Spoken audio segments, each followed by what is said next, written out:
Good morning everyone. स्वागत है आप सभी का विजडम एजुकेशन पे। आज 3 सितंबर 2020 है। दैनिक जागरण के राष्ट्रीय संस्करण का कंप्लीट न्यूज़ एनालिसिस करेंगे। तो आगे बढ़ने से पहले हमारे चैनल पे अगर नए हैं तो सब्सक्राइब कर दें, अपने दोस्तों के साथ, कलीग के साथ इसे शेयर कर दें। कोई क्वेश्चन पूछना है कमेंट सेक्शन में क्वेश्चन पूछ सकते हैं, कोई सुझाव देना चाहते हैं आप कमेंट सेक्शन में दे सकते हैं। आज का क्वेश्चन आपके लिए क्वेश्चन है कि विदेश घूमने का अधिकार, आप विदेश घूमने के लिए जा सकते हैं, इसका अधिकार भारत के किस अनुच्छेद के तहत आपको दिया गया, संविधान के किस अनुच्छेद के तहत आपको दिया गया। काफ़ी इंपॉर्टेंट है और ये चर्चा में क्यों है इसको लेकर के मैं लास्ट में डिस्कस कर दूंगा। अभी वीडियो को पॉज करके इस क्वेश्चन का जवाब हमें कमेंट सेक्शन में दे दें। ऑप्शन ए है आर्टिकल 14, ऑप्शन बी है आर्टिकल 19, ऑप्शन सी है आर्टिकल 21 या ऑप्शन डी है आर्टिकल 30। दुनिया के सबसे बड़े सिविल सेवा सुधार की शुरुआत। तो सबसे पहला बात, इस मिशन का नाम याद रख लेना, मिशन कर्मयोगी। दूसरी और इम्पोर्टेंट फैक्ट, इसके लिए एक ऑनलाइन प्लेटफॉर्म बनेगा जिसका नाम है आई गॉट कर्मयोगी। आई गॉट कर्मयोगी इस नाम से एक प्लेटफॉर्म ऐप होगा। देखो मैटर क्या है, मैटर ये है कि नॉर्मली जो प्री ज्वाइनिंग ट्रेनिंग होता है, ज्वाइनिंग से पहले जो ट्रेनिंग होता है, अगर यूपीएससी आपने क्लियर किया, आईएएस आप बन चुके हैं, तो लवासना में आपकी ट्रेनिंग होगी, तो प्री ज्वाइनिंग ट्रेनिंग अच्छी ट्रेनिंग होती है। लेकिन पोस्ट ज्वाइनिंग ट्रेनिंग, ज्वाइन करने के बाद अगर प्रशासन में कोई समस्या आता है तो उसको तत्कालिक निदान के लिए आपकी ट्रेनिंग जो है ढंग से नहीं दी जाती है। तो बेसिकली ये उसको भी फोकस करेगा और यहाँ पे आप अपनी इच्छा अनुसार शिक्षण सामग्री को चुन करके अपनी क्षमता का विकास कर सकते हैं। एक तरह से ऑनलाइन प्लेटफॉर्म होगा, वहाँ पे जब चाहिए आप जाकर के ट्रेनिंग ले सकते हैं। और ख़ास करके यह भी किया जाएगा, जैसे मान लो किसी ज़िला में सॉरी किसी ज़िला में डीएम ने वहाँ एजुकेशन में अच्छा काम किया। मान लो केरल के किसी ज़िला में डीएम ने एजुकेशन में अच्छा काम किया, किसी ज़िला में हेल्थ में किसी डीएम ने अच्छा काम किया, किसी ज़िला में सेल्फ हेल्प ग्रुप में किसी डीएम ने अच्छा काम किया, तो वो जो है वो प्रशिक्षण दे पाएंगे अन्य जिला के डीएम को भी, अन्य जिला के आईएएस ऑफिसर को भी वो प्रशिक्षण दे पाएंगे, अन्य जिला के सिविल एस्पायरेंट को भी, सिविल सेवा कर्मियों को भी वो प्रशिक्षण दे पाएंगे। तो ये एक तरह से कॉम्प्रिहेंसिव प्लान लाया गया खास करके पोस्ट ज्वाइनिंग ट्रेनिंग के लिए। एक बार इसको देख सकते हैं, मिशन का नाम याद रख लेना, प्लेटफॉर्म का नाम याद रख लेना, I got Karmayogi platform, mission Karmayogi, दो इंपॉर्टेंट फैक्ट याद रख लेना।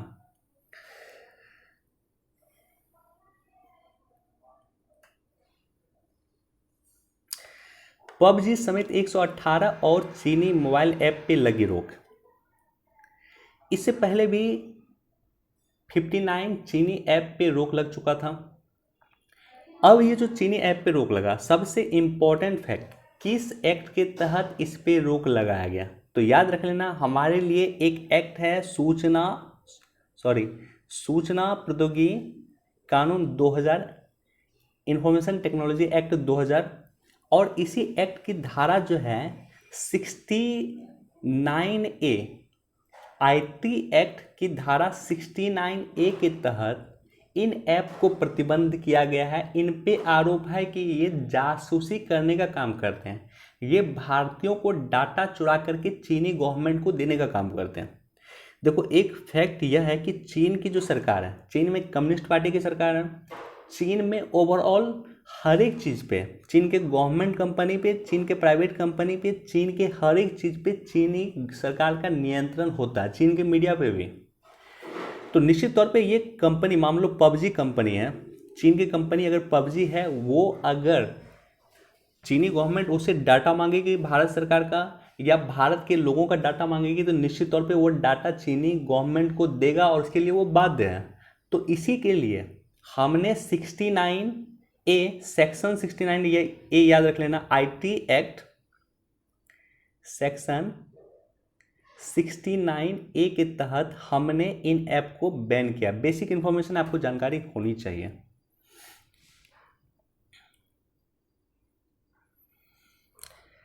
सुरक्षा परिषद में पाक को फिर मात, एक बार इसको पढ़ सकते हैं।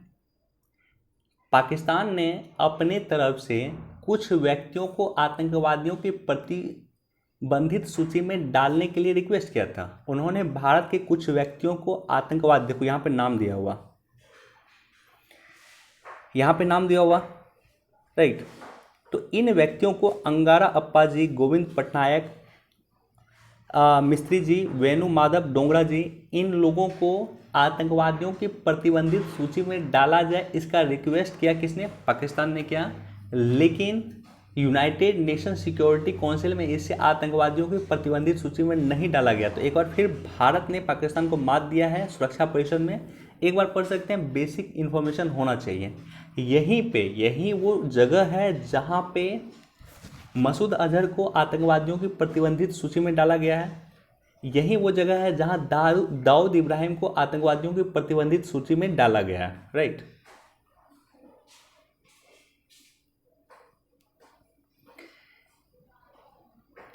सम्मान की बात, एक काफ़ी गुड न्यूज़ है हम लोग के लिए कि इनोवेशन इंडेक्स में भारत पहली बार शीर्ष 50 में। इससे पहले जो इनोवेशन इंडेक्स आया था वो आया था आपको 2019 में, और 2019 में भारत का स्थान था 52nd पोजीशन पे था। और अब जो है 2020 का जो इनोवेशन इंडेक्स आया, ग्लोबल इनोवेशन इंडेक्स, उसमें भारत का स्थान 48 पोजीशन पे आ गया है, यानी भारत जो है शीर्ष पे आ गया। इससे पहले 52nd पे था 2019 में, 20 में जो है 48वां स्थान पे आ गया है। अभी हम 48 पोजीशन पे आ गए, अंडर 50 में आ गए। किस में? तो ग्लोबल इनोवेशन में, वैश्विक नवाचार में। इसका थीम क्या है? इस वर्ष का जो थीम है, who will finance innovation, innovation को कौन फिनांस करेगा, कौन वित्त प्रदान करेगा, ये इस बार का थीम है।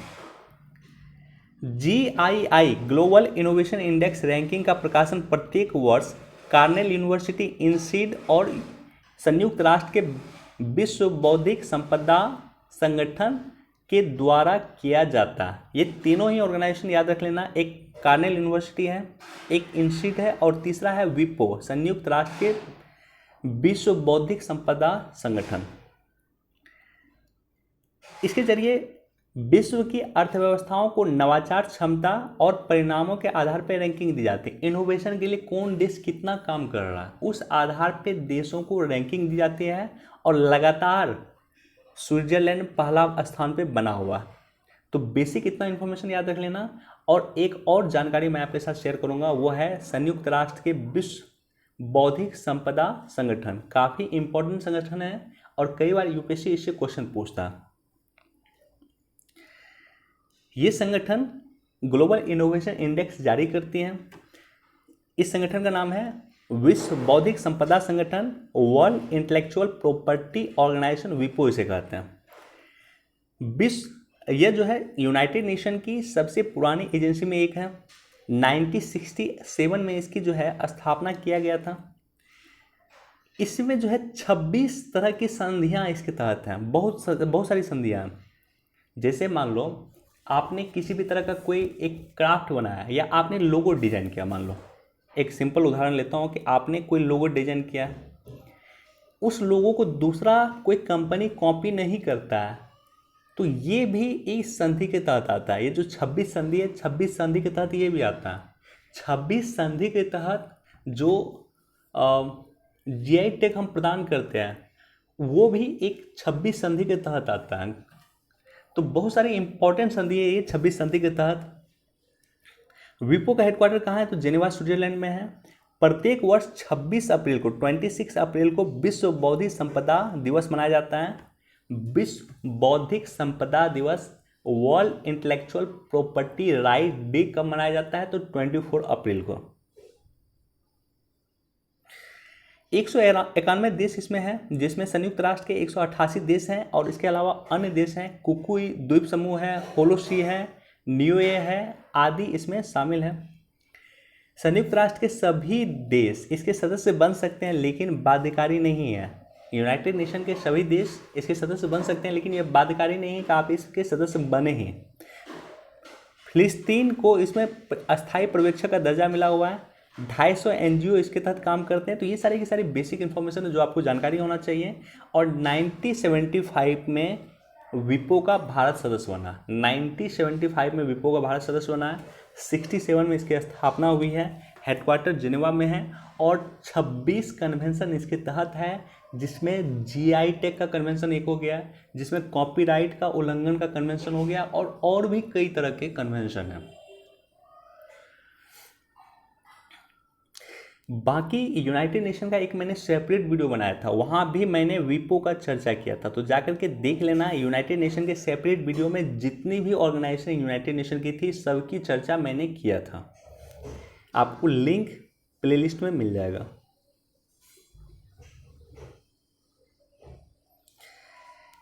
देखो यहाँ पे दो बातें हैं। एक तो यहाँ पे देखो एक वर्ड आता है 15 अक्टूबर से 15 मार्च तक ग्रेडेड रिस्पांस एक्शन प्लान लागू होगा। ग्रैप कहते हैं इसे, graded action, GRAP, graded response action plan इसे कहते हैं, जो 15 अक्टूबर से 15 मार्च तक लागू होता है। कहाँ पे? दिल्ली में, दिल्ली एनसीआर में। और दूसरा है यहाँ पे देखो ये पर्यावरण प्रदूषण नियंत्रण एवं संरक्षण प्राधिकरण, EPCA, पराली और हॉट स्पॉट को लेकर के ये चर्चा कर रही है। मैं आपको डिटेल में बता देता हूँ कि एक्चुअली है क्या।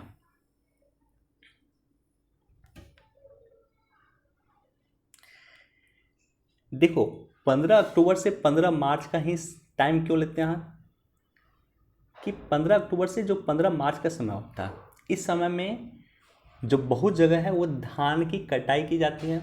और होता क्या है कि धान की कटाई को जो है वो खेतों में ही छोड़ दिया जाता है। धान के उसको लार बोलते हैं, दिल्ली के आसपास के क्षेत्रों में इसे पराली बोलते हैं। बात एक ही है, लार बोलो या पराली बोलो, उसको खेतों में छोड़ दिया जाता है और बाद में उसमें आग लगा दी जाती है।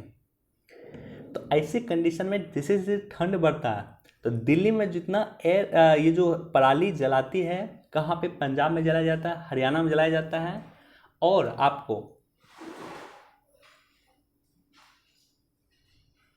उत्तर प्रदेश के जो दिल्ली से सटा हुआ क्षेत्र है वहाँ पे जलाया जाता है। और दिल्ली में भी जो फार्मर है, दिल्ली के किसान है, वहाँ पे भी पराली जलाया जाता है।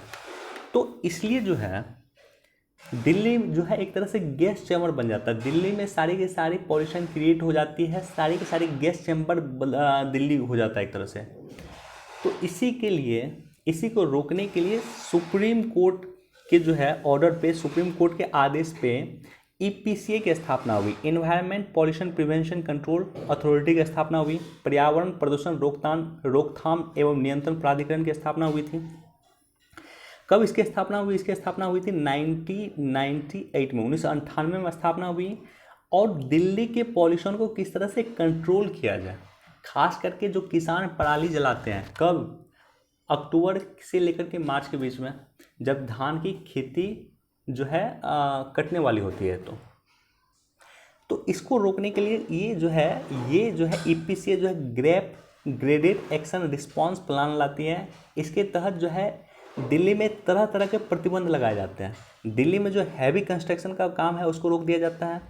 कोयला से चलने वाला जो चीज़ें हैं, कोयला से चलने वाले बहुत सारे फैक्ट्री अभी भी दिल्ली में है, तो उसको रोक दिया जाता है। बहुत सारे अन्य काम किए जाते हैं। ग्रेडेड एक्शन रिस्पांस प्लान जो 15 अक्टूबर से लेकर के 15 मार्च तक लागू रहता है। बाकी डिटेल में इसको पढ़ लेना, काफ़ी इंपॉर्टेंट है। दिल्ली एयर पोल्यूशन को लेकर के UPSC प्रीलिम्स मेंस दोनों जगह पूछा है, क्योंकि दिल्ली देश की राजधानी है और वहाँ पे क्लीन एयर पोल्यूशन का रहना जरूरी है। काफ़ी विदेश के लोग वहाँ पे आते रहते हैं, काफ़ी विदेश के राष्ट्रीय अध्यक्ष आते रहते हैं, राइट।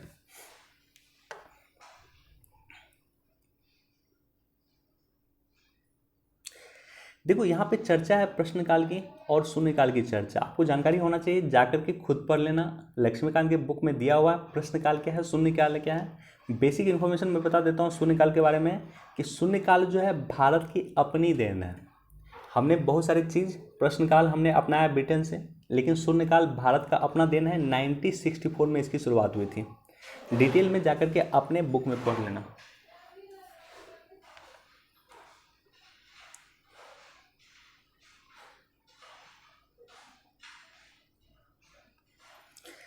ITBP ने किया कारगिल चोटी पर फहराया तिरंगा। कारगिल चोटी कहाँ है? देखो, हिमाचल प्रदेश की सबसे ऊंची हिमालयन जो चोटी है इसका नाम है यहाँ पे लियो पारगिल। तो बस ये याद रख लेना, पारगिल चोटी जो है वो हिमाचल प्रदेश की सर्वोच्च चोटी है जहाँ पे आईटीबीपी के जवान ने तिरंगा फहराया। इम्पोर्टेंट है आपके लिए, पारगिल चोटी कहाँ पे है? हिमाचल प्रदेश में।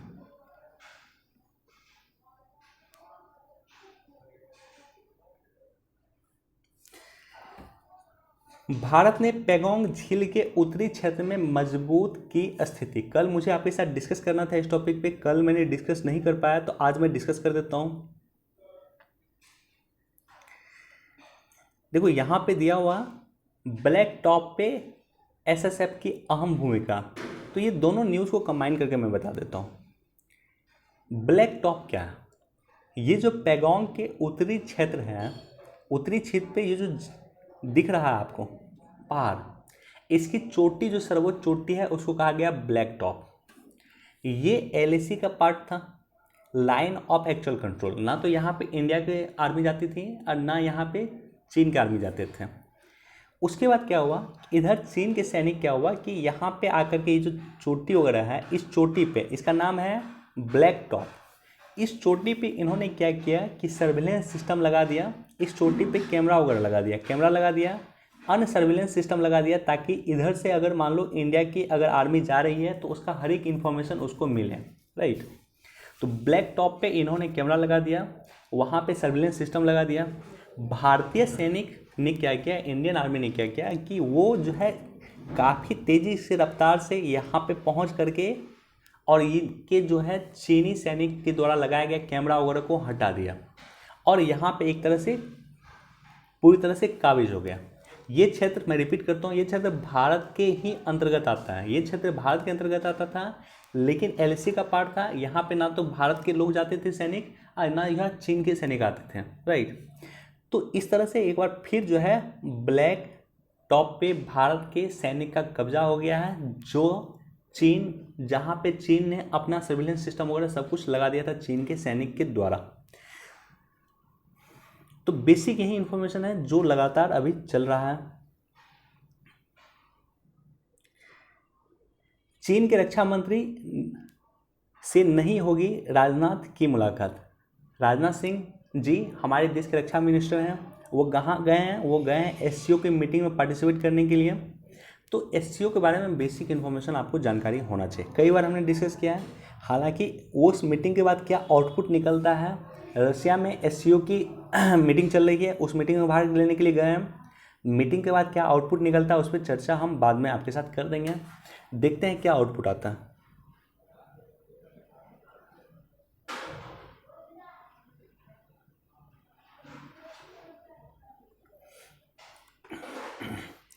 कुपोषण के बारे में दिया हुआ, देखो देश में हर साल जो है 1 से 7 सितंबर तक नेशनल न्यूट्रिशन वीक मनाया जाता है। राष्ट्रीय पोषण वीक मनाया जाता है 1 से लेकर के 7 सितंबर तक। ये बेसिक इन्फॉर्मेशन है, यही जानकारी आप रखना, पहला बात। दूसरा बात क्या है कि कुपोषण होता क्या? कुपोषण वह अवस्था जिसमें पौष्टिक पदार्थ और भोजन की उपस्थिति जो है नहीं हो पाती है। पौष्टिक पदार्थ और भोजन की अव्यवस्थित रूप के कारण शरीर पूरा पोषण नहीं होता। यानी जो आप खाना खाते हैं उस खाना में पोषण तत्व नहीं मिलता आपको, जितना विटामिन चाहिए, जितना प्रोटीन चाहिए, उतना आपको नहीं मिलता। इसी को कुपोषण की कंडीशन कहा जाता है। राष्ट्रीय पोषण मिशन आया था 2017-18 में और इसमें बेसिकली 3 लक्ष्य तय किए गए थे। तो राष्ट्रीय पोषण मिशन के बारे में जानने से पहले आप ये समझो कि कुपोषण का बेसिकली 3 पार्ट है। पहला पार्ट है चाइल्ड वेस्टिंग, उसे कहा जाता है। चाइल्ड वेस्टिंग क्या होता है? बच्चे का, आपने देखा होगा किसी बच्चे का हाइट बढ़ रहा है लेकिन वेट नहीं बढ़ रहा, हाइट काफ़ी बढ़ रहा लेकिन वेट नहीं बढ़ रहा, वेट उसका काफ़ी कम है, तो इसे चाइल्ड वेस्टिंग कहा जाता है। वजन कम होने संबंधी समस्या, हिंदी में इसे कह सकते हैं।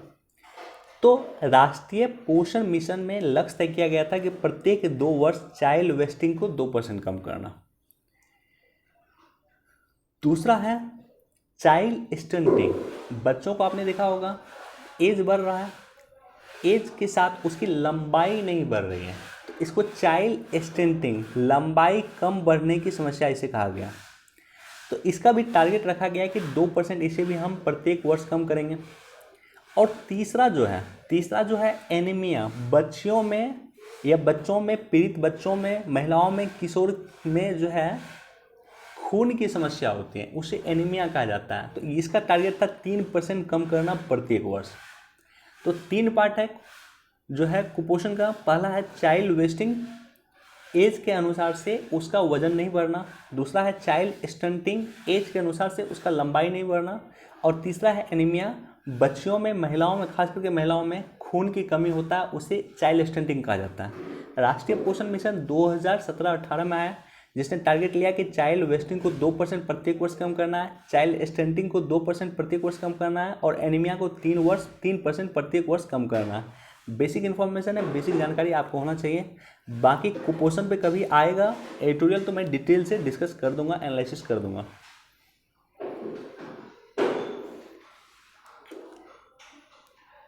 एक बार इसको आप पढ़ सकते हैं।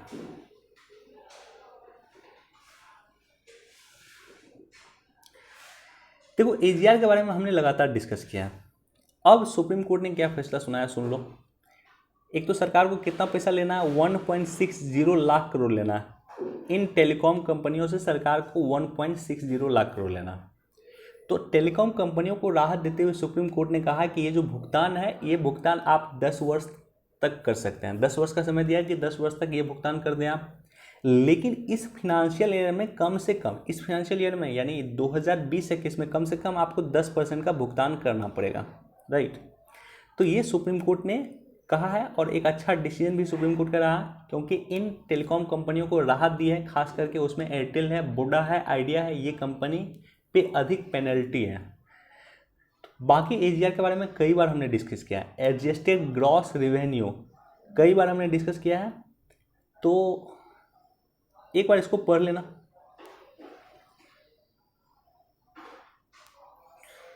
इसको भी एक बार पढ़ सकते हैं। देखो यहाँ पे सबसे लगातार आपने सुना होगा कि लोन मोरिटोरियम क्या होता है। लोन मोरिटोरियम क्या होता है, यहाँ पे दिया हुआ। लोन मोरिटोरियम का अर्थ होता है कि किस्त चुकाने में छूट। कब चर्चा में आया, ये चर्चा में है मार्च 2020 में। कोरोना वायरस के कारण देश भर में लॉकडाउन लगा दिया। ऐसे कंडीशन में सरकार ने, आरबीआई ने लोन जो किस्त चुकाना था, जो लोगों ने पैसा लिया था, लोगों ने जो ईएमआई लोगों को चुकाना था, किसी ने घर के लिए पैसा लिया था, किसी ने गाड़ी खरीदने के लिए पैसा लिया होगा, किसी ने फैक्ट्री लगाने के लिए पैसा लिया होगा, तो उन्हें जो किस्त चुकाना था उसके लिए कहा गया है कि आप एक काम करें, अभी कोरोना वायरस का समय चल रहा है, अभी आपको इनकम हो नहीं रही होगी, तो ऐसे कंडीशन में हम आपको छूट देते हैं। छूट 3 महीने का दिया गया था, मार्च का, अप्रैल का और मई का। बाद में इसे 3 महीना और एक्सटेंड कर दिया गया क्योंकि लॉकडाउन बढ़ रहा था। तो ये था जून में, जुलाई में और अगस्त में। 31 अगस्त को वो तिथि समाप्त हो गई। उसके बाद बैंक को पैसा चाहिए, बैंक इन लोगों को बोल रहा है कि हमें पैसा दीजिए, तो उसी को लेकर के लगातार चर्चा हो रही है।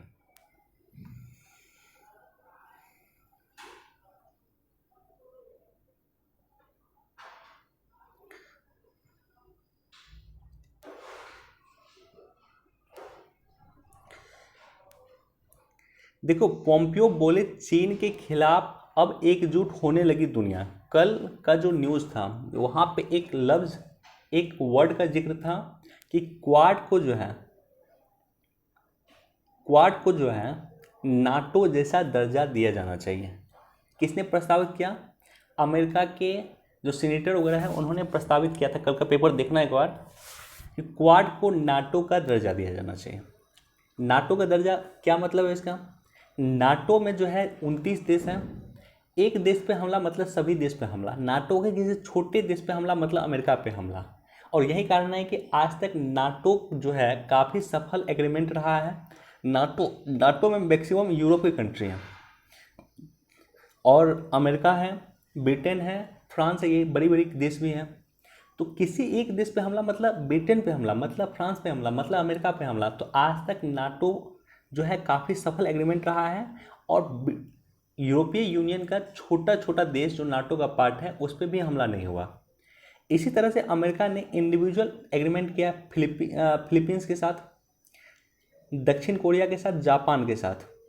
तो चाइना जो है दक्षिण कोरिया पे, जापान पे या फिलीपींस पे कभी हमला नहीं कर सकती, क्योंकि वो उसको पता है कि अगर हम इसके खिलाफ हमला किए मतलब वो अमेरिका के खिलाफ एक तरह से हमला होगा, राइट।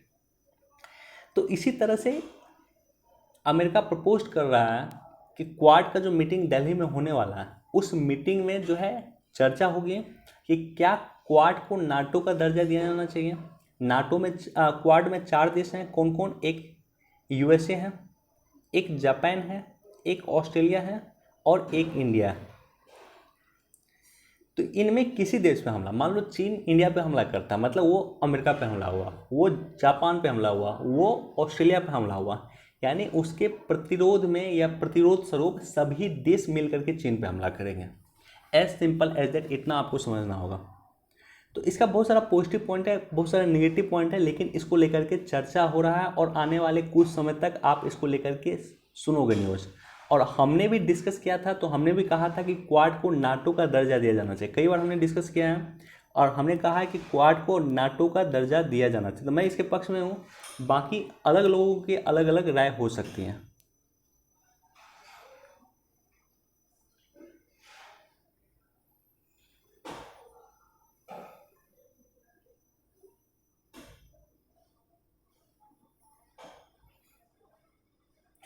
ओके, इतना ही था न्यूज़ हमारे पास। चलते हैं क्वेश्चन पे आज का। देखो, विदेश घूमने का अधिकार चर्चा में क्यों है? देश में अगर आप कहीं घूमते हैं तो वह आर्टिकल 19 के तहत स्वतंत्रता का अधिकार के तहत आपको मिला हुआ है। कहीं भी घूम सकते हैं देश भर में आप। लेकिन आर्टिकल जो विदेश घूमने का अधिकार है वो आपको आर्टिकल 21 के तहत जीवन के अधिकार के तहत आपको प्राप्त किया गया। क्यों? क्योंकि कोरोना वायरस के समय में विश्व में फंसे प्रवासी भारतीयों को लाने के लिए भारत सरकार मेहनत कर रही है। भारत सरकार ने वंदे भारत अभियान लॉन्च किया, भारत सरकार ने समुद्र सेतु अभियान लॉन्च किया। क्यों? क्योंकि विदेश में फंसे हुए भारतीय को विदेश घूमने का अधिकार भी आर्टिकल 21 के तहत दिया गया है और यह मौलिक अधिकार है। इसलिए भारत सरकार का फर्ज बनता है कि वो जहाँ फंसे हुए हैं वहाँ से भारत उसे लाया जाए। आर्टिकल 21 के तहत लगभग 40 से अधिक प्रकार के मौलिक अधिकार हैं, जिसमें नींद का अधिकार भी है। आप सो रहे हैं, नींद में कोई आपको डिस्टर्ब नहीं कर सकता, इसका अधिकार भी आर्टिकल 21 के तहत है। जीवन के अधिकार में आर्टिकल 21 के तहत भोजन का अधिकार भी है, पानी, स्वच्छ पानी पीने का अधिकार है और स्वच्छ हवा में सांस लेने का भी अधिकार है। मेनका गांधीवाद याद रख लेना, मेनका गांधीवाद, इस वाद में मेनका गांधीवाद में जीवन के अधिकार को परिभाषा को बहुत व्यापक बना दिया गया। आप सोच रहे हो अगर आप सो रहे हो कोई आपको डिस्टर्ब नहीं कर सकता, आप नींद ले सकते हैं, इसका अधिकार भी आपको मौलिक अधिकार के तहत दिया गया। आप स्वच्छ हवा में सांस लें, इसका अधिकार भी दिया गया। स्वच्छ पानी पिए, इसका भी अधिकार दिया गया। तो जीवन के अधिकार को काफ़ी व्यापक दायरा बनाया गया। इसी तरह से शादी करने का अधिकार, ये भी आर्टिकल 21 के तहत प्रदान किया गया। डाटा प्रोटेक्शन जो है आपका निजी डाटा प्रोटेक्शन को लेकर के भी चर्चा था आर्टिकल 21 का, क्योंकि गोपनीयता का अधिकार, आपकी गोपनीयता का अधिकार भी आर्टिकल 21 के तहत आपको प्रदान किया गया। तो काफ़ी व्यापक है, इसको पढ़ लेना। चलिए, बहुत बहुत धन्यवाद।